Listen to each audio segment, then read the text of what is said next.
साइसा ऐसे हम कलाम खुदा की तलाश करेंगे। ये हम करेंगे 37 आयत तक।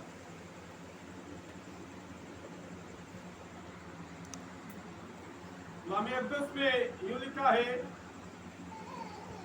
और जब वो उस पहाड़ पर मर्द खुदा के पास आई तो उसके पांव पकड़ लिए और जहाजी उसे हटाने के लिए नजदीक आया, और मर्द खुदा ने कहा कि उसे छोड़ दे क्योंकि उसका जी परेशान है। खुदावन ने ये बात मुझसे छुपाई और मुझे ना बताई। और वो कहने लगी, क्या मैंने अपने मालिक से बेटे का सवाल किया था? क्या मैंने ना कहा था कि मुझे धोखा ना दे? तब उसने जहाजी से कहा, कमर बांध और मेरा आसा हाथ में लेकर अपनी राह ले। अगर कोई तुझे राह में मिले तो उसे सलाम ना करना, और अगर कोई तुझे सलाम करे तो जवाब ना देना। और मेरा आसा उस लड़के के मुंह पर रख देना। उस लड़के की मां ने कहा, खुदावंद की हयात की कसम और तेरी जान की सौगंध, मैं तुझे नहीं छोड़ूंगी। तब वो उठकर उसके पीछे पीछे चला, और जहाजी ने उनसे पहले आकर आसा को उस लड़के के मुंह पर रखा, पर ना तो कुछ आवाज हुई ना सुनना। इसलिए वो उससे मिलने को लौटा और उसे बताया कि लड़का नहीं जाएगा। जब अलीशा उस घर में आया तो देखो वो लड़का मरा हुआ उसके पलंग पर पड़ा था। तो वो अकेला अंदर गया और दरवाजा बंद करके खुदावंद से दुआ की, और ऊपर चढ़कर उस बच्चे पर लेट गया और उसके मुंह पर अपना मुंह और उसकी आंखों पर अपनी आंखें और उसके हाथों पर अपने हाथ रख लिए और उसके ऊपर फिसल गया। तब उस बच्चे का जिस्म गर्म होने लगा। फिर वो उठकर उस घर में एक बार टहला और ऊपर चढ़कर उस बच्चे के ऊपर फिसल गया, और वो बच्चा 7 बार चीखा और बच्चे ने आंखें खोल दी। तब उसने जहाजी को बुलाकर कहा, उस शोनीमी औरत को बुला ले। तो उसने उसे बुलाया, और जब वो उसके पास आई तो उसने उससे कहा, अपने बेटे को उठा ले। तब वो अंदर जाकर उसके कदमों पर गिरी और जमीन पर सागरगू हो गई। फिर अपने बेटे को उठाकर बाहर चली गई। खुदा के कलाम का पढ़ा सुना जाना हम सब के लिए बरकत का बायस हो। खुदा का शुक्र हो। आमीन। अब तो अपने लोग बैठ सकते हैं।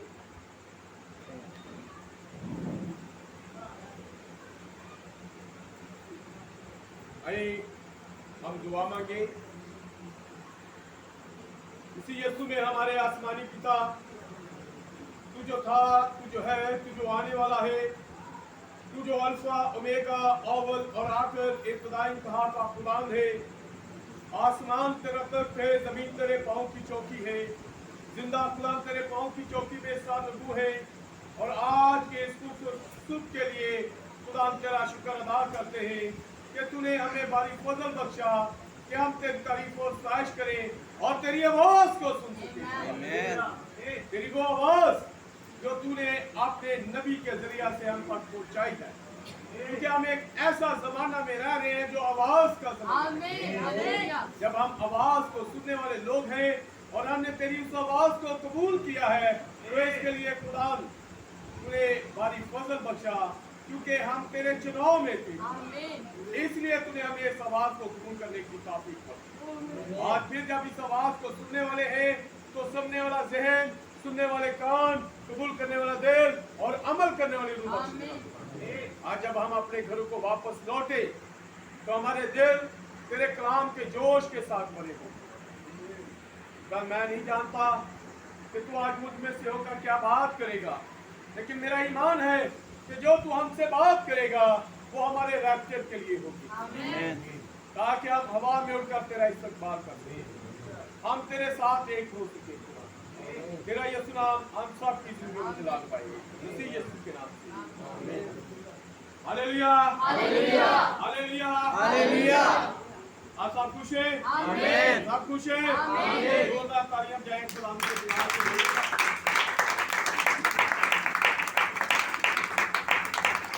कल रात हमने खुदा के खून और गोश्त को लिया। हमारे पास पास्टर शहजाद भट्टी जो कि खारिया से आए हुए थे, उन्होंने बड़ा खूबसूरत पैगाम माफी के तल्लक से शेयर किया और वो रात को बात कर रहे थे उस शमौन फरीसी की और उस औरत की जो उस जगह पर पहुंच गई जहां पर शमौन फरीसी ने एक खूबसूरत तकरीब का आगाज किया हुआ और उसने उस तकरीब में, उस पार्टी में उसने आपके और मेरे खुदाम को भी इनवाइट किया हुआ, लेकिन यीशु को इनवाइट करने के बावजूद उसको यीशु की कोई फिक्र नहीं, यीशु की उसको कोई परवाह नहीं थी। यीशु जब उसके घर आया तो उसने यीशु के पांव धोने के लिए पानी भी ना दिया, पानी भी ना दिया। लेकिन वो औरत, क्योंकि रात का पैगाम जो था वो माफी के तल्लक से था, तो आपके और मेरे खुदा ने जब शमौन अपने दिल में ये बात सोच रहा था, अगर ये खुदा का नबी होता, अगर ये तो ये जान जाता कि ये औरत गुनाहगार है।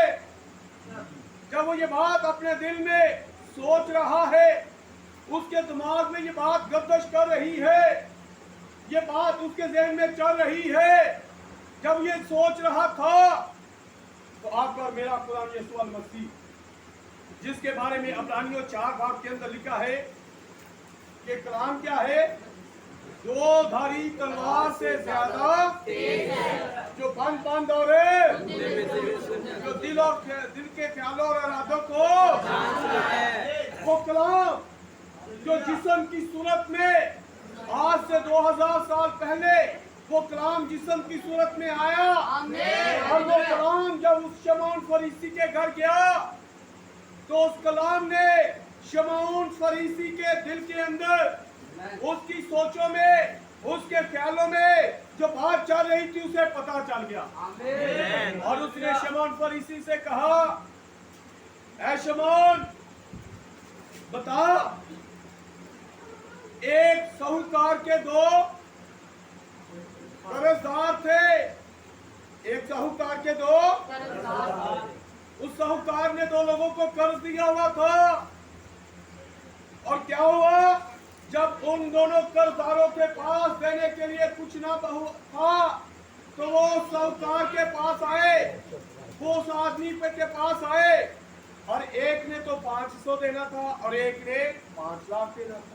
बस करे तो जब वो आए तो उन्होंने जब उससे कहा कि हमारे पास देने के लिए कुछ नहीं, तो उस साहूकार ने क्या किया, उनको तो आपके और मेरे खुदा ने उस शमौन फरीसी से पूछा, क्या शमौन बता, इन दोनों में से 500 वाले और 5 लाख वाले, इन दोनों कर्जदारों में से उस साहूकार से ज्यादा प्यार कौन करेगा, जिसका ज्यादा कर्जा माफ, जिसका ज्यादा। शमौन फरीसी ने कहा, जिसका ज्यादा कर्जा माफ हुआ है वो ज्यादा प्यार करेगा। तो आपके और मेरे खुदा ने क्या कहा, ऐ शमौन फरीसी, ये औरत जिसके बारे में तू सोच रहा है कि ये गुनाहगार है, ये ज़नाकार है, ये फाशा है, ये बुरे तरीका के साथ रुपए पैसे कमाती है, देख तूने मुझे अपने घर बुलाया, तूने पांव धोने के लिए मुझे पानी ना दिया, तूने, मैं गर्मी में चलकर आया, तूने तेल मेरी गर्दन पर ना लगाया, मेरी जिल्द जो गर्मी के स्वप्न से झुलस रही थी, तूने ये नहीं चाहा कि मैं इसे तेल दूं ताकि ये अपनी जिल्द पर लगाए और ये जलन जो है, ये जिल्द जो जली हुई है, ये ठीक हो जाए। तूने ऐसा नहीं किया। लेकिन ये औरत जब से मैं आया हूं, इसने मुझे देखा कि शमौन तूने मुझे पांव धोने के लिए पानी भी नहीं दिया, इसने अपने आंसू बहा बहा कर मेरे पांव धोए हैं। मेरे पांव धोए हैं। और एक तूने कपड़ा नहीं दिया कि मेरे पांव खुश किए जाए। और इसने अपने बालों से, जैसे रात को भाई बता रहे थे कि वो अपने बालों से, कलाम खुदा के अंदर क्या लिखा है, तुम्हारा जो जाहिरी श्रृंगार ना हो। और जाहिरी श्रृंगार में क्या, बाल गूंदना, कहना बाबा अजीब अजीब दे खूबसूरत स्टाइल के बाल बना दिया ने। रसूल ने कहा ऐसे बाल नहीं बनाने, ये बाल नहीं बनाने। ठीक है, रात को भाई इस बात को बार बार कोट कर रहे थे कि उस औरत के जो बाल थे, वो अपने बालों को उसने इतना खूबसूरत डिजाइन, ये सोने बाल बनाए हुए सी कि उन्हें वाला नहीं वेख के बंदे उन्हें पीछे लगे आंदे और उससे पैसे देते और उसके साथ बदकारी करते थे। और इससे वो अपना गुजर बसर जो था वो जिंदगी बसर चला रही। लेकिन अब वो अपने बालों को क्या कर रही है, कपड़े के साथ नहीं, तौलिए के साथ नहीं, बल्कि अपने बालों के साथ क्या कर रही है, आपके और मेरे कुरान के पांव को मुश्क कर रही है। उसने अपना हेड जो है वो आपके और मेरे कुरान को मान लिया है। आपको मैं बता रहे थे माफी के तल्लुक से, भाई शहजाद भट्टी का जो मैसेज था माफी के तल्लुक से था। और आज हम भी जो बहुत सारे गुनाहों में थे, हमारे खुदा ने गुनाह माफ किए, इसलिए हमें भी ज्यादा प्यार उदो ही पता लगता जो इजहार हो। मैं कहा मैं अलीशा नाल प्यार करना तो अलीशा लाके आवे तो चंड मार उन्हें फुटा मार के परा दिखा रहे हैं, ये प्यार है। ये प्यार नहीं, प्यार का इजहार होना जरूरी है। प्यार का इजहार होना जरूरी है। जब आप जिससे प्यार करते हैं उसके लिए वक्त निकाले। जिवें भाई ते गदवा च मोहब्बत की गल कर रहे सन, इश्क की गल कर रहे सन। अगर आप खुदा से प्यार करते हैं, जिवें कुड़ी ते मुंडा एक दूसरे वास्ते टाइम करते, ना अम्मी की फिक्र ना अब्बे की फिक्र, वो फोन ते एक दूसरे गल्लां च लगे रहंदे ने, ना पढ़ाई की फिक्र ना रोटी की फिक्र। अगर आपको खुदा से प्यार है, खुदा के साथ आपका इश्क है, यीशु के साथ आपका इश्क है, जिसने आपके और मेरे लिए अपनी जान का फिदिया दे दिया है। इत्थे ते जेड़ा दुनियावी है फिलियो मोहब्बत ये भी नहीं कुछ कर सकते, फिर भी बड़ा टाइम एक दूसरे देने। लेकिन जिसने आपके लिए अपनी जान दे दी है, उसके लिए हमें कितना ज्यादा करने की जरूरत है, हमें उसको कितना वक्त देने की जरूरत है। लेकिन ऐसा नहीं था, हमें ऐसा करने की जरूरत है, हमें अपने प्यार का इजहार करने की जरूरत है, जैसे इस औरत ने किया जिसके ज्यादा गुनाह माफ हुए। तो ब्रदर ब्रानम कहते हैं कि जब आप दुआ करते हैं तो क्या होता है, आसमान पर एक हलचल मच जाती है, आपकी दुआ एटम बम का काम करती है। आपको चाहिए कि खुदा को वक्त दे, जैसे खुदा का बंदा दाऊद कहता है, रात के पहरों में खुदा के साथ बातचीत करे जब वो आपको मिल सकता, जब वो आपको मिल सकता। तो मेरा खुदा हर वक्त ही मिल सकता, लेकिन मेरा रात में कनेक्शन ने ना वो बड़े पक्के लग गए। आप अपनी नींद की कुर्बानी देकर अपने खुदा के साथ जब उसके साथ फेलोशिप में होंगे, दुआ में होंगे, तो यकीनन आप बरकत को पाएंगे। नबी कहते हैं, ब्रदर ब्रानम कहते हैं, जब आप प्रस्तश करते हैं तो ये प्रस्तश करना जो है ये खुदा को बड़ा पसंद है। ये साइश करना जो है, ये तमजीद करना जो है, ब्रदर ब्रानम कहते हैं कि ये तारीफ और साइश जो आप करते हैं ये आने वाले दिनों में जब आप अब्दियत में होंगे उसे तानू किसी ने कलाम नहीं सुनाना बल्कि उसे तुसी खुदाम की तारीफ ही करनी है। इस करके तारीफ करने वाली जिंदगी अपना लो, वो गीत गाने सीख लो, गीत गाने सीख लो क्योंकि तुसी परे दा गीत गाना है, तुसी परे दे नाल होना है ते उत्ते उनकी तारीफ ही तारीफ करनी है। उत्ते तानू अकरम ने नहीं कहना और गीत बंद कर लो मैं तानू कलाम सुना, बल्कि खुदा ने चाहा तो अकरम भी वहां पर गीत गाना है। इस करके मैं चाहना तुसी गीत सीख लो ताकि खुदा की तारीफ और साइश करो। और नबी कहते हैं, ब्रदर ब्रानम कहते हैं जहां पर कलाम होता है वहां पर बेदारी होती है। आमीन। और पिछली बार हम बात कर रहे थे बेदारी के तल्लुक से, इस बहन की ये शोनीमी औरत जो है इसके पास जो बेदारी थी वो बेदारी मर चुकी थी, वो बेदारी मर चुकी थी, वो बेदारी मर चुकी थी। वो बेदारी इसके पास किस तरह से थी कि इसके यहाँ एक बेटा पैदा हुआ है और जब बेटा पैदा हुआ है तो इसका लगाव जो खुदा के नबी के साथ है वो खत्म हो चुका था, वो खत्म हो चुका। ये अपने बेटे में मसरूफ है, अपने बेटे के प्यार में लगे हुए हैं। अब वो वक्त जो नबी के लिए था शायद वो नहीं है, लेकिन क्या हुआ वो बेदारी एक दिन मर गई, वो बेटा एक दिन मर गया। अब जब बेटा मर गया है तो फिर हुआ क्या है फिर, और हमने देखा कि इस औरत ने अपने शोहर से कहा कि मुझे मेरे लिए क्या कर, एक गधा भेज दे, एक नौकर भेज दे, एक नौकर भेज दे। और इसके शोहर ने क्या किया, उसने चंद सवाल इसे किए, सवालों के बाद उसने इसके लिए जब गधा भेजा तो ये गधा जो है ये आपके और मेरे जमाने का पैगाम है। आमीन। ये पैगाम जो हमें क्या कर रहे हैं, हमें यीशु से मना रहे हैं। आमीन। जैसे हम बात करते हैं कि रिबका ने जिन ऊंटों को पानी पिलाया वही ऊंट उसको कहाँ पर ले गए, उसके दूल्हा के पास ले गए, उसे इसहाक के पास ले गए। आज जब हम देख रहे हैं इन पैगामात को, ये पैगामात जब हमारे अंदर ये बेदारी खत्म हो चुकी थी और फिर ये पैगाम हमारे हाथों में आए हैं ताकि क्या हो कि हम क्या हो उस बेदारी को हासिल कर ले। वो बेदारी जो मर गई थी वो बेदारी आज फिर दोबारा हमारी जिंदगी में आ जाए। तो हमने यहाँ पर देखा कि ये औरत रात को भी बात कर रहे थे भाई, दुआ में भाई बात कर रहे थे, भाई दानिश बात कर रहे थे, क्या बात कर रहे थे, वो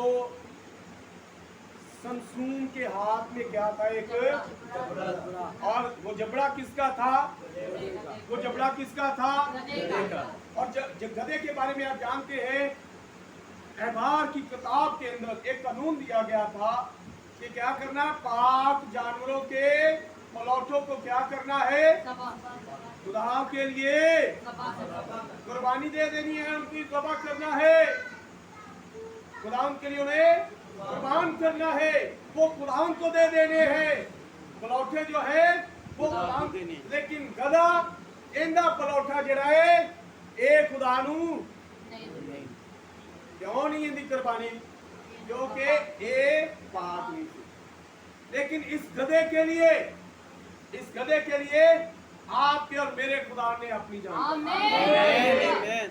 और ये गधा अगर आप जाने, आप इस बात को समझते हैं, मत्ती 15 बाब के अंदर एक सूर फरीके की औरत थी और जब वो खुदावंद के पास आई तो वो उसने कहा ऐ इब्ने दाऊद मुझ पर रहम कर। ये सुनी कोई गाल नहीं सुनी, क्यों नहीं सुनी कि वो इब्ने दाऊद किन के लिए है, वो इस्राएलियों के लिए है, सुनीके के लोगों के लिए नहीं है। दाऊद बादशाह इस्राएल का है, वो गैर कौमों का बादशाह नहीं है। लेकिन जब उसने उसे खुदावंद कहकर पुकारा, खुदावंद कहकर पुकारा, तो फिर ये सुनी इनकी गाल सुनी, ये सुनी उन्होंने एक गाल कही, लड़कों की रोटी, इस्राएल की रोटी, इस्राएल की रोटी किनको डालना रवा नहीं है? ते कुत्ते किन्हन कहन दिया? गैर कौम। हम जो गैर कौम थे, हम जो इस्राएली नहीं है, हम नापाक जानवरों के बराबर थे, हम इस गधे के बराबर थे, जिसके लिए क्या किया आपके और मेरे खुदा यीशु मसीह ने सलीब पर जान दी। आमीन। उसने आपके और मुझ गधे के लिए अपने आप को दे दिया ताकि ये गधा खुदाम दे काम आ जाए, खुदाम इस गधे पर सवार हो जाए। आज वो हम गधे हैं जिस पर वो सवार है। और बात कर रहा था समसून की, समसून के हाथ में भी गधे का जबड़ा है। किसका जबड़ा है? गधे का। वो किंदा हिस्सा है गधे का। वो ताड़ा हिस्सा समसून कलीसिया की तस्वीर है। आमीन। समसून क्या है? कलीसिया की तस्वीर है। और कलीसिया के पास ये कलीसिया गैर कौम और इनके पास ये जो जबड़ा है, और इस जबड़े से, इस हड्डी से क्या कर रहे हैं? किसको मार रहा है समसून? 1000 फिलिस्तीनियों को। किनको? वो फलिस्ती जो इस्राएलियों को तंग करते हैं, जो खुदा के शहजादों को तंग कर रहे हैं, इससे, इस गधे के जबड़े से आज आप वो जबड़ा है, आज आप वो गधा है जेड़े की कारण है फिलिस्ती से मराद शैतान की वो ताकतें जो आज खुदा के इस्राएलियों को तंग कर रही है, आज खुदा के शहजादों को तंग कर रही है। खुदा दे शहजादियां नू उन्हें फैशन वाले पासे, मेकअप वाले पासे और गल्ला वाले पासे लाया है। वो क्या करना है?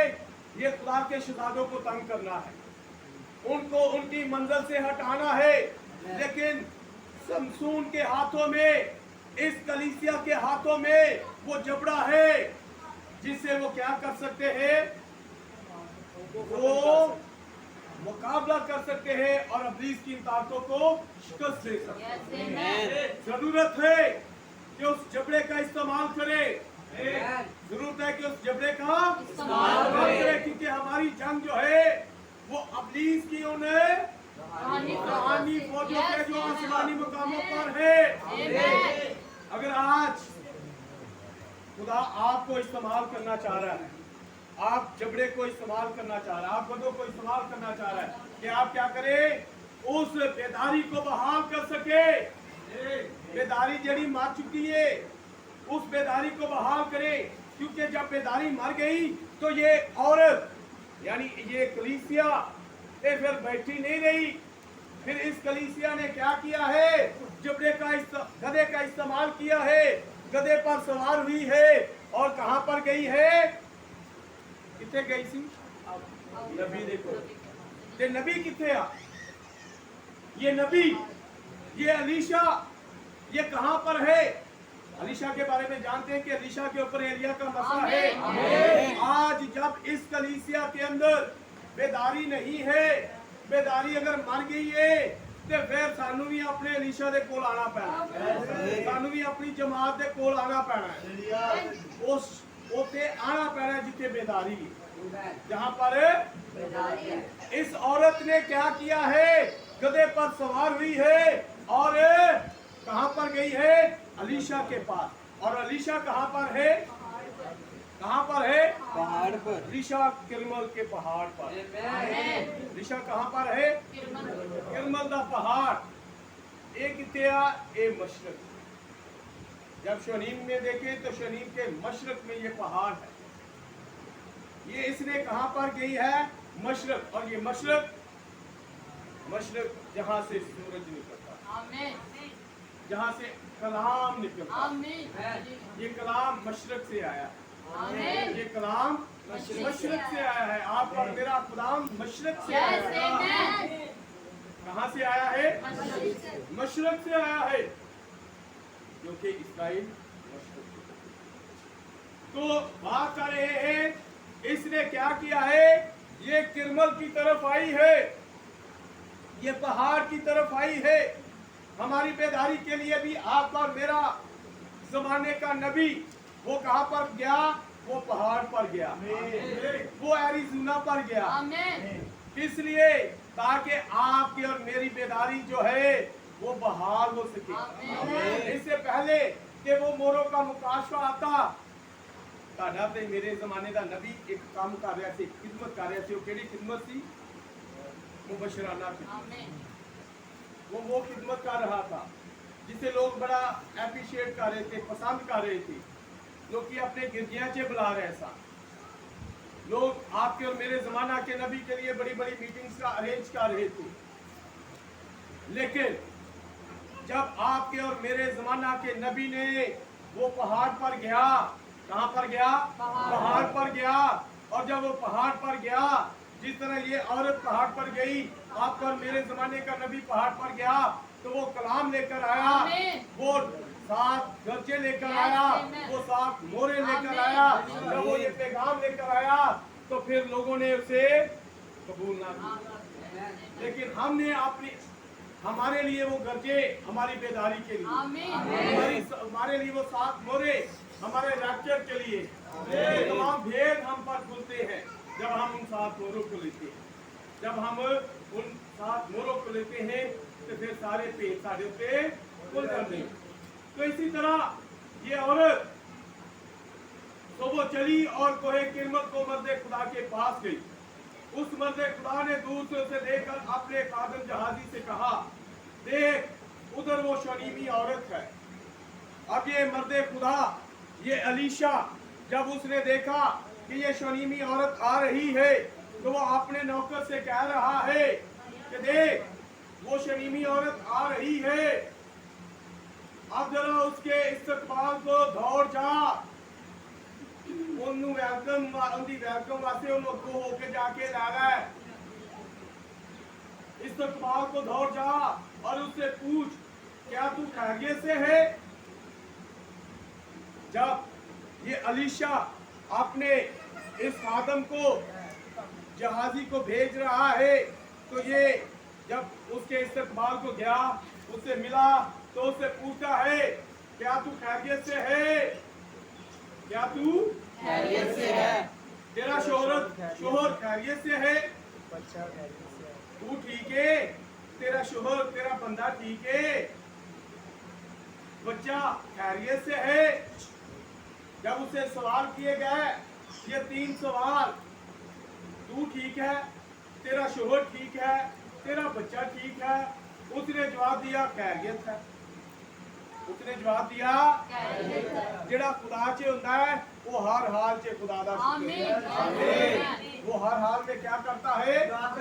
वो खुदा का शुक्र करता है। ਉਹਨੂੰ पता है कि मैं अपनी प्रॉब्लम जेड़ी है ये जहाजी नाल शेयर करांगी ते इंदा बंदोबस्त नहीं होना, इंदा कोई हल नहीं निकलना। मैनू अपनी प्रॉब्लम जेड़ी है अलीशा नाल शेयर करनी पड़ेगी।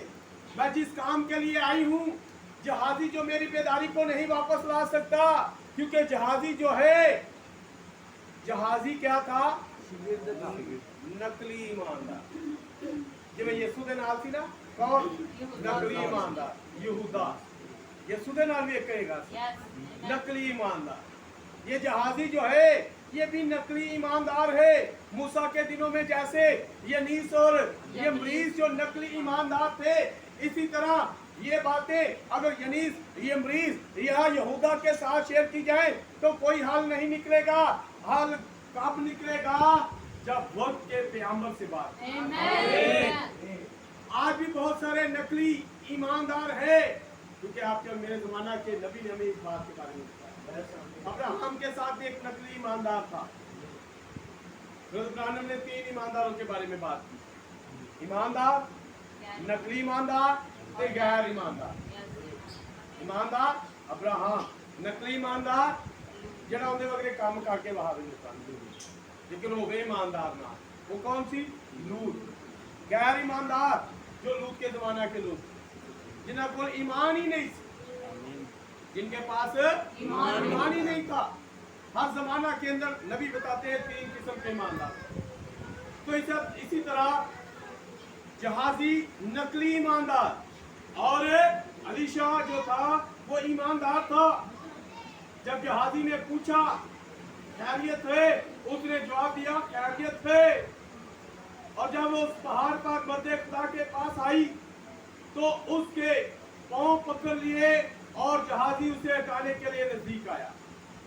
जब वो अलीशा के पास आई है तो ये खूबसूरत तस्वीर जो बात कर रहे थे, वो यीशु के पास आई और उसने यीशु के पांव पकड़, आमीन। उसने यीशु के पांव पकड़ लिए। इस शोनीमी औरत ने भी क्या किया है? अलीशा के पांव पकड़ लिए हैं। जैसे उस औरत को पता है, उस औरत को जिसे वो बदकार और उसके बारे में मुख्तलिफ ख्यालात थे, लेकिन उस औरत को पता है मेरे गुनाहां दे मर्ज दा हल जेड़ा है वो सिर्फ यीशु दे कोल। आमीन। लगी मर्ज गुनाह दी भारी जिंद पई ओनू पता है कि मेरे कोल जेड़े मेरे गुनाह दी मर्ज है, इंदा इलाज किसी होर वैद कोल नहीं है, किसी और डॉक्टर कोल नहीं है, किसी और हकीम कोल नहीं है। अगर मेरी जिंदगी के अंदर ये जो गुनाह का मर्ज है, अगर इससे मैंने शिफा पानी है, निजात पानी है, मुखलसी पानी है, तो मुझे यीशु के पांव पकड़ने। उसने यीशु के पांव पकड़ने। यहाँ पर भी ये शोनीमी औरत जो है, इसे पता है अगर मैंने अपनी बेदारी को हासिल करना है, अगर मैंने अपने बेटे को जिंदा हासिल करना है, तो मुझे जहाजी के पांव पकड़ने की जरूरत नहीं है। मुझे किसी नकली ईमानदार के पास जाने की जरूरत नहीं है। नकली ईमानदार हमारी बेदारी को बहाल नहीं कर सकते, वो हमें और चीजों में उलझा देंगे। लेकिन बेदारी कब कैसे आती है? बेदारी कलाम के साथ आती है। मैं अक्सर आपको बताता हूँ कि नबी ने कहा बेदारी कलाम से आती है। वो तानु की करेंगे, मौजे से उलझा देंगे, शिफामा से उलझा देंगे, और बातों में उलझा देंगे, लेकिन बेदारी आपकी जिंदगी में नहीं लेकर आएंगे। अगर आप नशे में जिंदगी बता रहे हैं तो आप नशे में ही रहेंगे। अगर आप गुनाह में जिंदगी बता रहे हैं, गुजार रहे हैं, तो आप गुनाह में ही जिंदगी गुजारते चले जाएंगे। लेकिन अगर आप बेदारी चाहते हैं तो बेदारी सिर्फ कलाम से आती है। आमीन। बेदारी किससे आती है? कलाम से आती है। इस शोनीमी औरत को पता है कि मुझे अब अलीशा के पांव पकड़ने की जरूरत है, ताकि मेरी बेदारी क्या हो? बहाल हो जाए। मेरी बेदारी बहाल हो जाए। वो आई और उसने क्या किया है? अलीशा के पांव पकड़े। लेकिन ये जहाजी क्या कर रहा है? इस शोनीमी औरत को मना कर रहा है कि तू साथ के पांव छोड़ दे, साथ के पांव छोड़ दे, तू अलीशा के पांव छोड़ दे। लेकिन जब वो ऐसा कर रहा है तो मर्दे खुदा ने कहा उसे छोड़ दे, क्योंकि उसका जी परेशान है। उनकी बेदारी मर गई हुई, उसका बेटा मर चुका हुआ है, उसका बेटा मर चुका है, उसका जी परेशान है। जो बेदारी मर जाती है एस कलीसिया के बारे में अभी भाई अंथनी मैसेज दे रहे थे परसों, जब हम भाई सलीमबाग के घर में थे। लुदीकिया कलीसिया के बारे में, लुदीकिया कलीसिया के बारे में क्या लिखा है कि ना तू सर्द है ना गर्म है। एक कलीसिया की हालत बड़ी बुरी हालत है। इसकी बेदारी खत्म हो चुकी है, इसकी बेदारी खत्म हो चुकी है। अब अगर ये बेदारी चाहती है तो इसे नबी के पास आने की जरूरत है, इसको नबी के पांव पकड़ने की जरूरत है, ताकि क्या हो कि इसकी बेदारी बहाल हो जाए। और बेदारी बहाल किससे होगी? कलाम। कलाम किसके पास है? नबी के पास। क्योंकि कलाम नबी के पास आता है, कलाम किसी मिशन के पास नहीं आता, कलाम किसी रेवरेंड के पास नहीं आता, कलाम किसी स्कॉलर के पास नहीं आता, कलाम किसी डॉक्टर के पास नहीं आता, कलाम नबी के पास आता है। जिसके पास कलाम आया।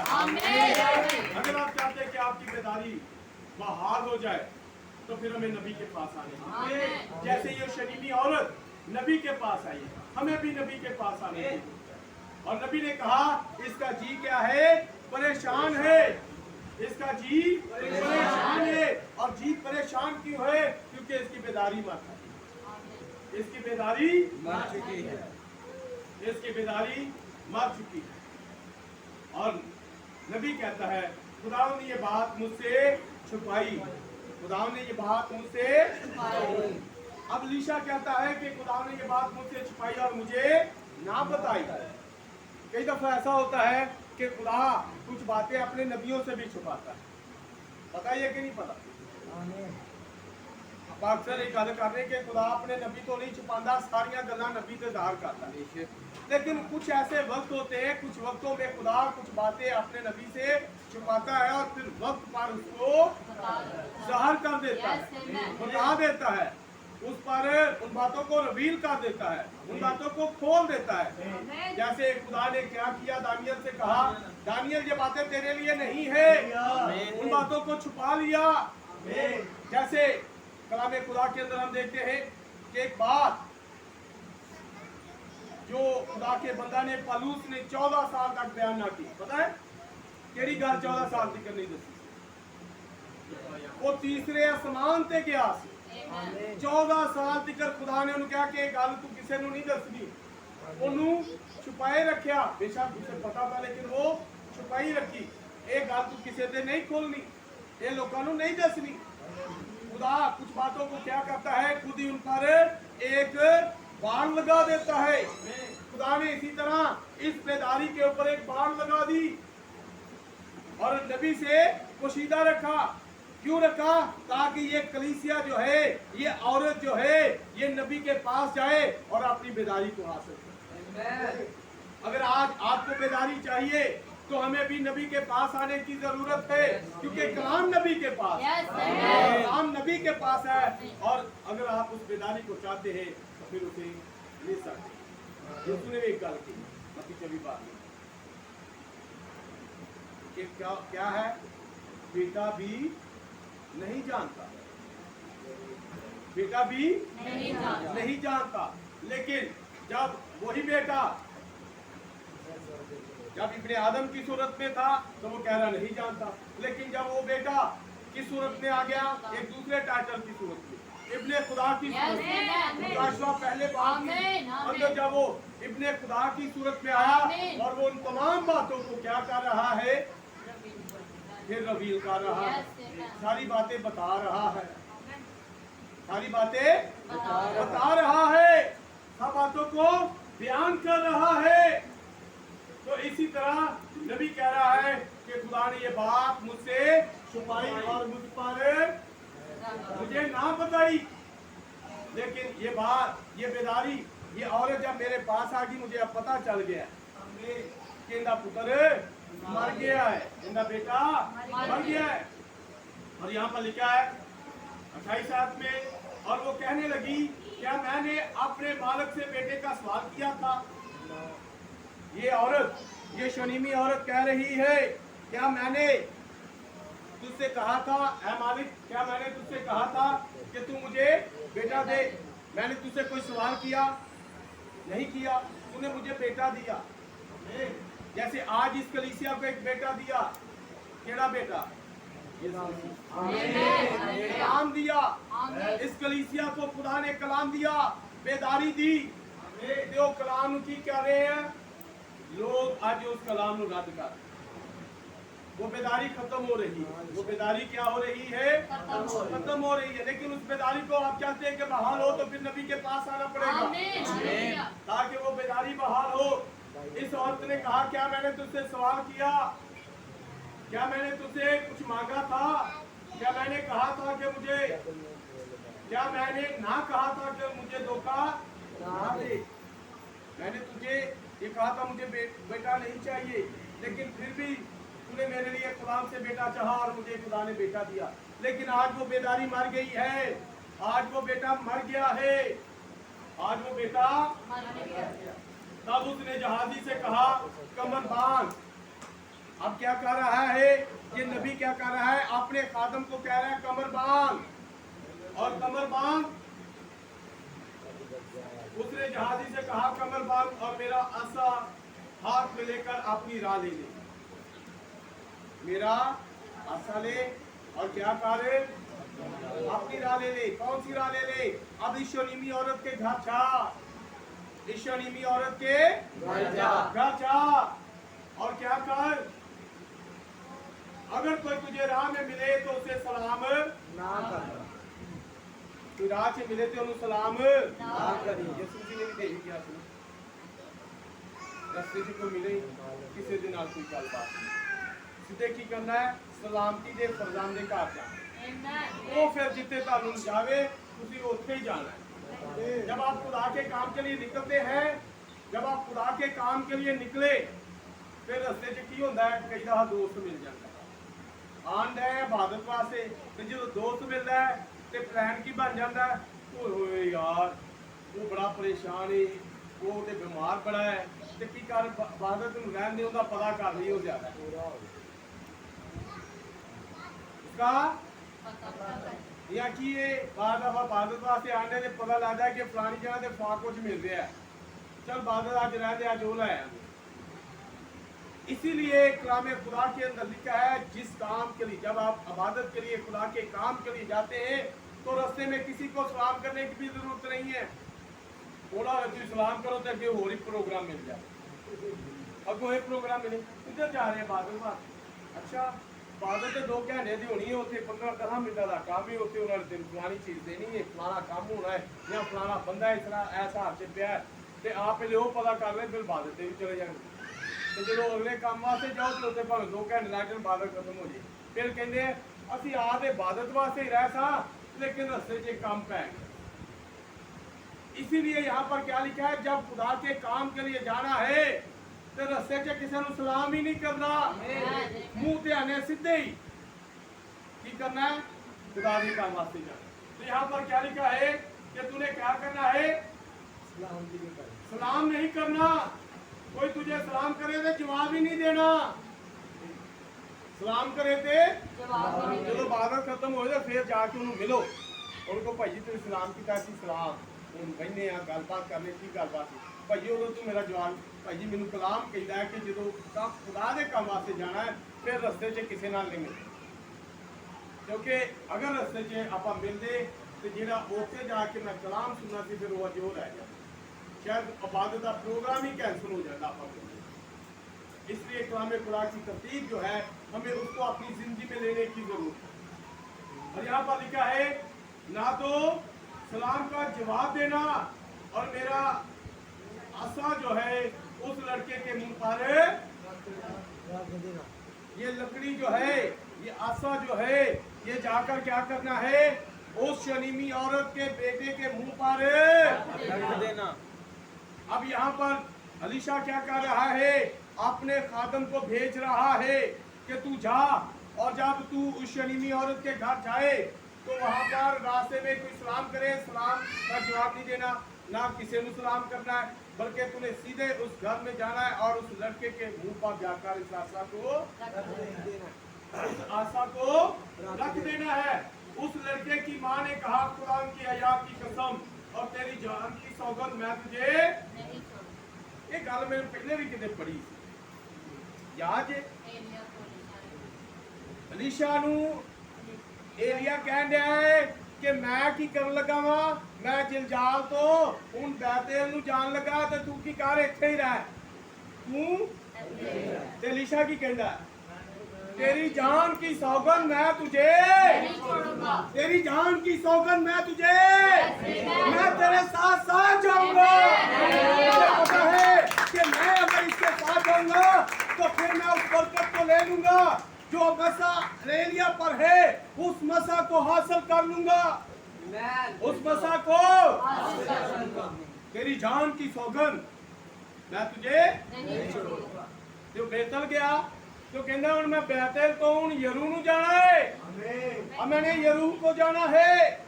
अलीशा तू यहीं पर है। अलीशा क्या कहता है? तेरी जान की सौगंध मैं तुझे नहीं छोड़ूंगा। उसे पता है अगर मैंने बरकत को लेना है, मसा को लेना है, अनॉइंटिंग को हासिल करना है, फिर एलिया तो जुदा नहीं होना पैना, फिर एलिया के नाल ही नाल रहना पैना। इस औरत को पता है, इस औरत को आज इस कलीसिया को पता है अगर रैप्चर में जाना है तो फिर इस पैगाम के नाल नाल रहना, फिर इस पैगाम के साथ साथ रहना है, फिर इस पैगाम को नहीं छोड़ना। क्योंकि आज बहुत सारे लोग इस पैगाम को छोड़ गए। आए थे इस पैगाम को लेने के लिए, आए थे इस पैगाम को लिया और चंद दिन रहे, फिर छोड़कर चले गए। लेकिन ये औरत कह रही है तेरी जान की सौगंध मैं तुझे नहीं छोड़ूंगी। उन्हें पता है अगर मैंने पुत्र जिंदा चाहिए ये जहाजी का काम नहीं है, ये नकली ईमानदारा का काम नहीं है। वो शिफा ते दे सकते ने, वो मौजे कर सकते ने, और वड्डी डिग्रियां ते दे सकते ने, वो बड़े बड़े गिरजे ते सानू दे सकते ने, कुवारा ते दे सकते ने, लेकिन वो रैप्चर नहीं सानू दे। वो रैप्चर नहीं सानू दे। रैप्चर अगर लेना है तो फिर हमें नबी के पैगाम के नबी के साथ जुड़े रहने की जरूरत है।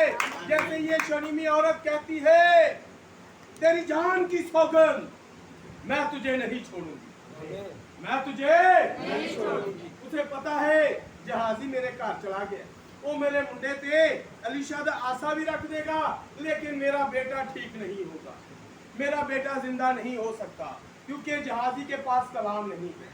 कलाम जो है वो अलीशा के अंदर है। आपको याद है नबी ने क्या कहा? अलीशा की हड्डियों के अंदर क्या थी? जला देने जिंदा करने वाली ताकत है। आज आप जो अलीशा है, आज आप वो जबड़ा जो है जो अपलीस को मार रहे हैं, आज की हड्डियों के अंदर वो ताकत है जो क्या कर सकते हैं। आप जब इन हड्डियों को उन सूखी हड्डियों के पास लेकर जाते जो मुद्दा है, तो जब आपके अंदर जो बेदारी है, आपके पास जो कलाम है, उसके साथ कलाम शेयर करते हैं तो उसके अंदर जिंदगी आती है। लोग शिफा पान देने, तौबा कर देने, कहते ने हाँ हूँ मैं शराब छाड़ देगा, मेरे वास्ते दुआ करो मैं ठीक हो जाऊँ। शिफा पाई, दोबारा फिर शराब, दोबारा फिर चर्च, दोबारा फिर वही लड़ाई झगड़े, दोबारा फिर वही काम। ये किससे है? ये शिफाओं से है, मौजों से है। लेकिन जब कलाम आता है, लेकिन जब कलाम बेदारी लेकर आता है, कलाम मुर्दगी को खत्म कर देता है, कलाम मुर्दापन खत्म कर देता है। क्योंकि नबी ने कहा, ईसाया ने कहा घास सूख जाती है, फूल मुरझा जाता है, लेकिन कलाम अब तक कायम है। कलाम के अंदर अपनी जिंदगी है। जब कलाम हमारे अंदर आ जाता है तो फिर हम जिंदा होते हैं। अब इस औरत को पता है, इस शोनेमी औरत को पता है कि जहाजी के पास बेशक नबी की लकड़ी है, नबी की ये लाठी है, नबी का ये आसा है, इन दिनों गल नहीं बननी, क्योंकि कलाम जड़ा है वो नबी दे अंदर है। जब ये नबी आएगा, जब ये नबी मेरे घर में आएगा, तभी मेरा बेटा जिंदा होगा। जब ये नबी इस कलीसिया में आएगा, नबी का पैगाम इस कलीसिया के अंदर आएगा, तभी इस कलीसिया में से की होएगा, जिंदगी आएगी। फिर वो लिया जड़ा ना तो सर्द है ना गर्म है, वो फिर सारियां एलामता खत्म ते जिंदगी शुरू हो जाएगी। जब नबी आ जाएगा, हालेलुया, जब विलियम मैरियम रहनुम का पैगाम आ जाएगा। उस औरत ने कहा मैं तुझे नहीं छोड़ूंगी, तब वो उठकर उसके पीछे पीछे चला। तब वो औरत के उस कलीसिया के पीछे पीछे चला ताकि क्या करे, इसे जिंदगी दे सके, इसे जिंदगी दे दे। और लिखा है और जहाजी ने उससे पहले आकर आशा को उस लड़के के मुंह पर रखा, पर ना तो कुछ ठीक है खत्म करने, चलो इसका ना तो कुछ आवाज आई, ना तो कुछ आवाज हुई, ना सुनना, ना वो मुंडा बोलिया, ना कुछ सुनाई दिता। क्यों? क्योंकि जितने जिंदगी नहीं लिखा, जितने यीशु है उसे वहाँ पर शोर है, ते शोर कितने होना जितने जिंदगी हो गई। तो जो मुंडा मर गया है तो फिर उसे शोर नहीं है। अगर आज ये कलीसिया इसके अंदर यीशु है, कलाम है, तो यहाँ पर आमीन होना चाहिए, यहाँ पर हालेलुया होना चाहिए। पता चले कि यहाँ पर कुछ सुनना है, यहाँ पर कोई आवाज है, यहाँ पर कोई। लेकिन जब जहाजी वहाँ पर आया है, उसने आशा रखा कोई आवाज नहीं है, कोई हालेलुया नहीं है, कोई आमीन नहीं है, उसे कोई शोर नहीं है, वहाँ पर कोई शोर नहीं है। आपको याद होगा एक दिन आपका और मेरा खुदा यीशु मसीह याइर की बेटी जब मर गई तो याइर के घर आ गया। याइर के जब घर आया तो क्या किया आपके और मेरे खुदावन ने, आपका और मेरा खुदावन और उसके साथ पतरस, यकूब और कितने हो गए? 4 तो फिर वो याइर और याइर की बीवी 6 हो गए। ते सतवीं वो कुड़ी ਜਿਹੜੀ मर गई सी वो 7 जने जो उस कमरे च आ गए तो उन्हें कमरे का दरवाजा बंद करता। तो फिर की होया जिते मौत सी जिते चुपकी सी उन्हें क्या लड़की से कहा ऐ लड़की उठ ते उते फिर सुनना नहीं आवाज नहीं सुनाई दी। यहाँ पर लिखा है कि ये अलीशा उसके पीछे पीछे चला और जब उसके पीछे चला तो उसके घर आया तो वो लड़का मरा हुआ उस पलंग पर पड़ा था जहां पर अलीशा था। इस औरत को पता सी कि ये कमरा जो मैं इस नबी के लिए बना रही हूं ये कमरा क्या है, ये मेरे बेटे के रैप्चर का रूम है, मेरे बेटे के लिए रैप्चर रूम है, मेरे बेटे के उठने का कमरा है, मेरे बेटे के जी उठने वाला कमरा बन जाना है। उसे पता है कि जो मैं अपने काचे नबी का खाना करांगी ते खाना की होएगा मेरे वास्ते रैप्चर का खाना बन जाएगा। जिवें तुहाडा ते मेरा गुलाम कहना कि पहले मेरे वास्ते दरवाजा खोलो मैं अंदर आके खावांगा ते फिर मैं तुहाडे वास्ते आसमान के इस औरत ने जो कमरा बनाया था उस कमरे के अंदर जो पलंग रखा हुआ था, बेड रखा हुआ था, उस बेड पर नबी के बेड पर उसने अपने उस मुर्दा बेटे को लटा दिया। और जब नबी उस कमरे में गया, उस कमरे में तो वो अकेला अंदर गया। नबी अलीशा जो है अकेला अंदर गया। नबी जो है वो उस कमरे के अंदर गया और दरवाजा बंद करके खुदा से दुआ की। यीशु मसीह ने की क्या? अपनी कोठरी ने बुए बंद करके अंदर जाके तुसी की करो दुआ करो। इस नबी ने भी क्या किया? जब वो पलंग पर मुर्दा लड़का पड़ा है, वो शरीमी औरत का बेटा पलंग पर पड़ा है, इसने क्या किया है? दरवाजा बंद कर लिया और अंदर जाकर की है कितने लोग दुआ करते? आप चुको पर पूरे लोग दुआ करते। लेकिन मेरे बेटे और बेटियों, बहनों, भाइयों, अपनी जिंदगी दुआया जिंदगी बना। दुआ नबी ने कहा है कि एटम बम का काम करती है।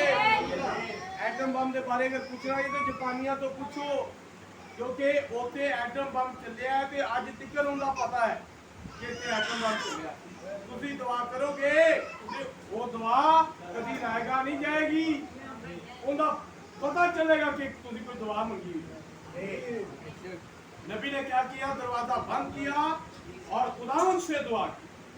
खुदावन से और लिखा और ऊपर चढ़कर उस बच्चे पर लेट गया और बेड से चढ़ के उस बच्चे के उत्ते समझ लगी गल दी?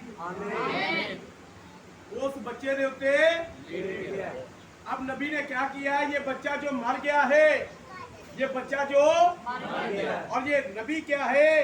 ये एलिया का मसा वाला नबी है। इस नबी पर एलिया की रूह का दुगना मसा है। अब इसने क्या किया है? उस बच्चे पर अपने आप को पिसर दिया है, उसके हाथों पर अपने हाथ रख दिए हैं, उसके मुंह पर अपना मुंह रख दिया है, उसकी आंखों पर अपनी आंखें रख दी है, उसके नाक पर अपना नाक रख दिया है और उसके ऊपर ये पिसर गया, लेट गया। थोड़े दिन पहले 14 अगस्त आई सी ਤੇ ਜਦੋਂ ਕੋਈ ਚੀਜ਼ ਬਣਾਣੀ ਹੋਵੇ ਤੇ ਉਹਦੇ ਮੂੰਹ ਦੇ ਉੱਤੇ ਰੱਖ ਕੇ ਉਹ ਚੀਜ਼ ਦੇ ਉੱਤੇ ਜਦੋਂ ਕੀ ਕਰਦੇ ਸੀ ਪੇਂਟਿੰਗ ਕਰਦੇ ਸੀ ਉਹ ਚੀਜ਼ ਉਹਦੇ ਉੱਤੇ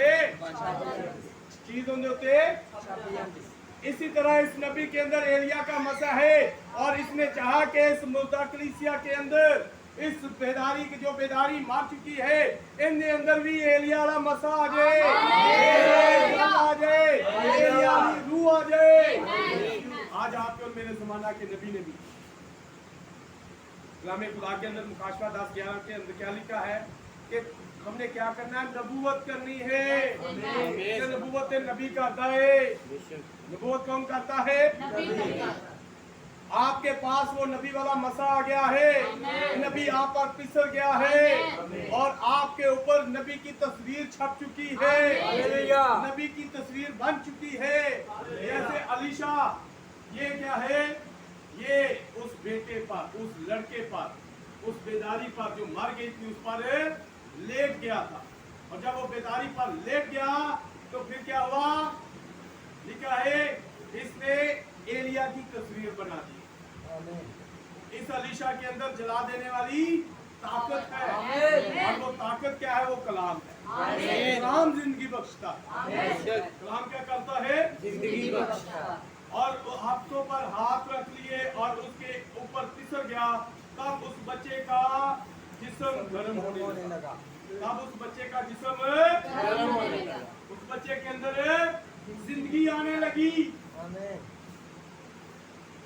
गर्मी तो मराक की है, जो कोई मर जाता तो उनका जिस्म गर्म होता है, ठंडा हो जाता है। लेकिन जब जिस्म गर्म है, इसका मतलब कि आपके अंदर जिंदगी है।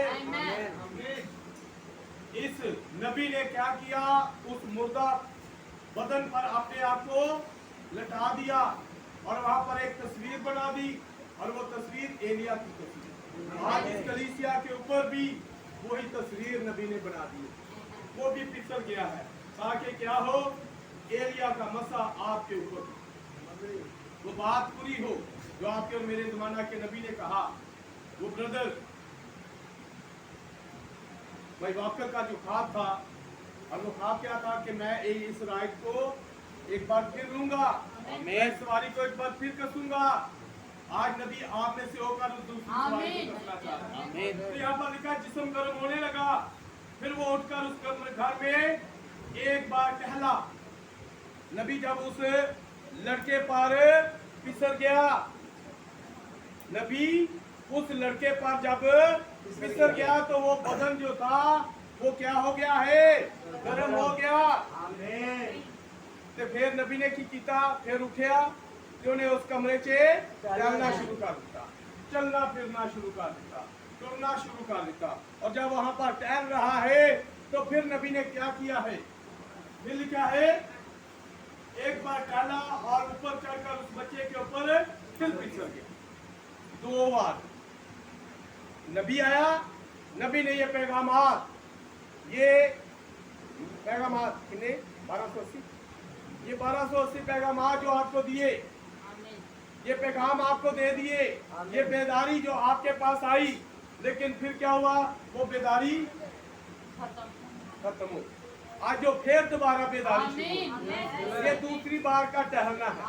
ये राती एक इबादत की थी तो सवेरे फिर इबादत, रात वाली इबादत तो सुबह वाली इबादत, इसलिए ताकि आप बेदार हो, आपके अंदर जिंदगी आए, आपके अंदर जिंदगी आए। समझ आई कल?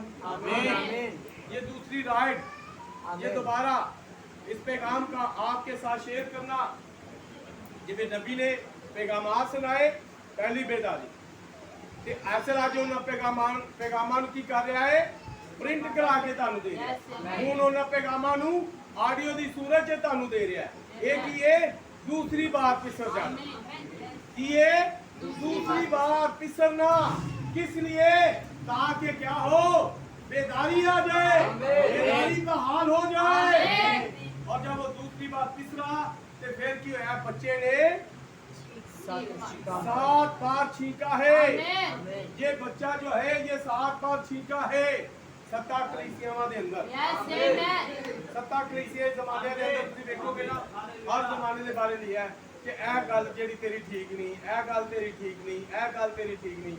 तो जो दूसरी बार उनके उत्ते पिसरिया है ते 7 बार छिंकिया बच्चा, 7 बार कलीसिया लोग जेड़े ने, कलीसिया दे लोग एक ही किया, इन्होंने छिंके ने ते छिंके ने जो, तो फिर की होया है, ਉਹ ਸਿਰ ਜਿਹੜਾ ਦਰਦ ਕਰ ਰਿਹਾ ਸੀ ਠੀਕ ਉਹ ਹੋ ਗਿਆ। ਦਰਦ ਠੀਕ ਖਤਮ ਹੋ ਹੋ ਗਈ ਆਮੀਨ। ਉਹ ਮੁਰਦਗੀ ਸਿਰ ਦਰਦ ਦੀ ਵਜ੍ਹਾ ਤੋਂ ਜਿਹੜੀ ਆਈ ਸੀ ਉਹ ਮੁਰਦਾਪਨ ਜਾਂਦਾ रहा आमीन। लेकिन कब जब नबी आप पर Yes, विश्वास yes. जब नबी का पैगाम आपके हाथों में आया आमीन। तो फिर ये बच्चा 7 बार छींका और बच्चे ने आंखें खोल दी बच्चे ने आंखें खोल दी बच्चे ने आंखें खोल दी जिवें यीशु ਨੂੰ ਉਹ अपने घर ले गए याद है अमावस की रात की बात कर रहा हूँ अमावस की रात पर जब आपका और मेरा खुदावन था तो वो 2 शख्स जो थे उन्होंने क्या किया यीशु को अपने साथ मजबूर किया आमीन। और अपने घर ले गए अपने साथ ले गए जिवें औरत ने की कीता है अलीशा को मजबूर किया अपने घर ले आई ताकि बेदारी बहाल हो जाए वो यीशु के शागिर्द जो मावस की राह पर थे उन्होंने अंदर जो बेदारी खत्म हुई उन्होंने यीशु नाल मुलाकात हुई जब यीशु के साथ मिले उन्होंने यीशु को मजबूर किया अपने घर ले गए और उनकी आंखें जो बंद हो गई थी जब यीशु ने उनको खाना दिया तो उनकी आंखें खुल गए। आमीन। उनकी आंखें खुल गई। यहाँ पर भी ऐसा ही हुआ जब नबी इस पर तीसरा है ये 7 बार छींका और इसकी आंखें खुल गई। अलिके तब उसने जहाजी को बुलाकर कहा उस शनीमी औरत को बुला ले उस शनीमी औरत को बुला ले। तो उसने उसे बुलाया और जब वो उसके पास आई तो उसने अपने बेटे को उठा लिया तब वो अंदर जाकर उसके कदमों पर गिरी और जमीन पर सरनगू हो गई फिर अपने बेटे को उठाकर बाहर ले चलिए। मेरे भाइयों मेरी बहनों आज अगर आप अपनी बेदारी को चाहते हैं अगर आप चाहते हैं कि आपका मुद्दापन जाता है आज हमारे पास नबी है आमीन। आज बेशक वो नबी मसीह में सो चुका है लेकिन उस नबी के पास जो पैगाम थे वो गधा वो पैगाम जो उस गधे का काम कर रहे हैं जो हमें किसके पास से ले जा सकते हैं यीशु के पास ले जा सकते हैं आज वो पैगाम हमारे पास है वो MP3 की सूरत में भी है वो किताब की सूरत में भी है जरूरत है कि हम उन पैगामों को सुने और यीशु से मुलाकात करें ताकि हमारा मुर्दापन जाता रहे हम जिंदगी को हासिल करें और वो जिंदगी सिर्फ एक ही शख्सियत के पास है वो जिंदगी के दरख्त के पास और वो जिंदगी का दरख्त आप और मेरा खुदा वो जिंदगी के पानी के पास है वो जिंदगी का पानी आप और मेरा खुदा वो जिंदगी की रोटी के पास है और जिंदगी की रोटी आप और मेरा यीशु वो जिंदगी के दरवाजे के पास है और वो जिंदगी का दरवाजा आप और मेरा खुदा इसलिए मेरे भाइयों मेरी बहनों उस जिंदगी के मंबा के पास आए वो जो जिंदगी का मंबा है वो जिंदगी का जो चश्मा है उसके पास है ताकि उस जिंदगी को हासिल करें और अपने खुदाओं के साथ और अगर आप चाहते हैं उसके साथ होना तो फिर आप बहुत जल्द आप और मेरा खुदा बात आमीन। उसने वो पैगामात नबी को दिए और आज वो पैगामात आपके और मेरे हाथ उन्हें अपनी जिंदगी में नहीं उन्हें पढ़े और अपने आप को रैप्चर के लिए तैयार क्योंकि वो आपके और मेरे रैप्चर का समान वो क्या है नूह दी कश्ती कश्ती किन्ना नाल बनी लकड़ियां दे नाल वो कश्ती अगर आप बनाना चाहते हैं जिसमें सवार होना है तो आज ये पैगामात इन पैगामात को जोड़ लें ये पैगामात आपको क्या करेंगे ये आसमान पर ले जाएंगे जिस तरह वो कश्ती नूह के खानदान को लेकर ऊपर आ गई अगर आज आप भी ऊपर जाना चाहते हैं तो उन पैगामात को अपनी जिंदगी में कलाम को अपनी जिंदगी में ले लें वो कलाम के अंदर जिंदगी और जिंदगी को लेंगे तभी आप रैप्चर कर सकते कलाम आज के कलाम के वसीला से आप सबको बरकत दें। God bless you. God bless you. Hallelujah.